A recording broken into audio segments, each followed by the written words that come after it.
আমি আমার ভালোবাসার মানুষটাকে কম দিতে পারবো।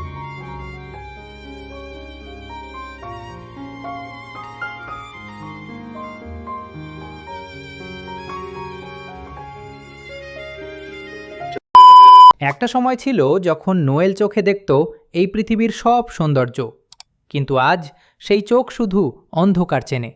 আর তার সাথে দাঁড়িয়ে মাসিয়াত, যে তার প্রেম প্রত্যাখ্যান করে, এখন তাকে করুণার চোখে দেখাচ্ছে। নাকি এর পেছনে আছে আরও বড় কোনো সত্য? আপনি দেখছেন বিডি ড্রামা এন্টারটেইনমেন্ট 2.0, যেখানে প্রতিদিনই কোনো না কোনো অসমাপ্ত প্রেম, না বলা কথা আর বাস্তব জীবনের গল্প দিয়ে তৈরি হয় নাটক।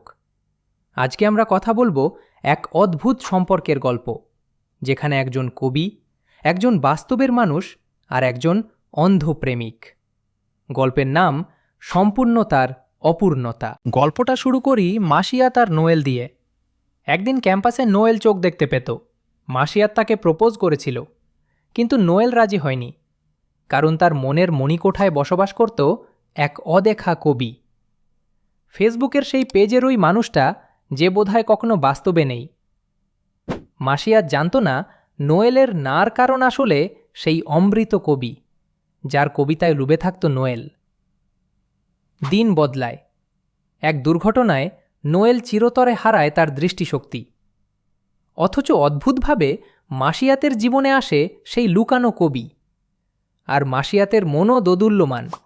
পদে পদে যেন তাকে ফিরে আসতে হচ্ছে নোয়েলের কাছেই। ইফতিয়ার বেবির কথোপকথনে চমক। নোয়েল অন্ধ, কিন্তু মাসিয়াত কি জানত?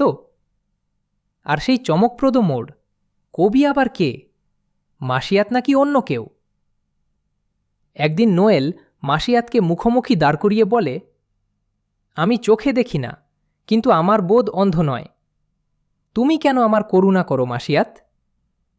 সেই করুণার দেয়াল ভেঙে যখন মাসিয়াত জানতে পারে যে কবিকে খুঁজতেন নোয়েল, সেই কবি আসলে মাসিয়াত নিজেই। অথবা উল্টোটাও হতে পারে, যে নোয়েলের ভালো লাগার মূলে ছিল মাসিয়াতের সেই কবিতার পেজ, কোভিড কবিতা। চূড়ান্ত প্রশ্ন জেগে ওঠে, প্রেমের মায়া, দৃষ্টি হারানো বাস্তবতা আর করুণার মাঝে কোথায় টিকে থাকে আসল ভালোবাসা? নোয়েল কি পাবে মাসিয়াতের হাতের স্পর্শ, নাকি এই দুজন আবারও হারিয়ে যাবে এক অন্ধকারের গলিতে? নোয়েলের প্রশ্ন, তুমি যদি আমার হাত ধরো তবে পূর্ণতা পাব। মাসিয়াতের উত্তর, ভালোবাসা শুধু দৃষ্টিতে হয় নাকি অনুভূতিতে? আপনার কি মনে হয়, দৃষ্টি হারানো মানুষকে কি করুণা দিয়ে ভালোবাসা যায়, নাকি চোখের আলোর চেয়েও বড় কোনো স্পর্শ আছে? আমাদের কমেন্টে জানাতে পারেন যা ভাবছেন। আর হ্যাঁ, এরকম ট্রু রোম্যান্টিক ড্রামা ভিত্তিক গল্প পেতে প্রতিদিন ভিজিট করুন বিডি ড্রামা এন্টারটেনমেন্ট 2.0। লাইক দিন, সাবস্ক্রাইব করুন আর শেয়ার করুন বন্ধুদের সঙ্গে। তাহলে আবার দেখা হবে নতুন গল্পে। ধন্যবাদ।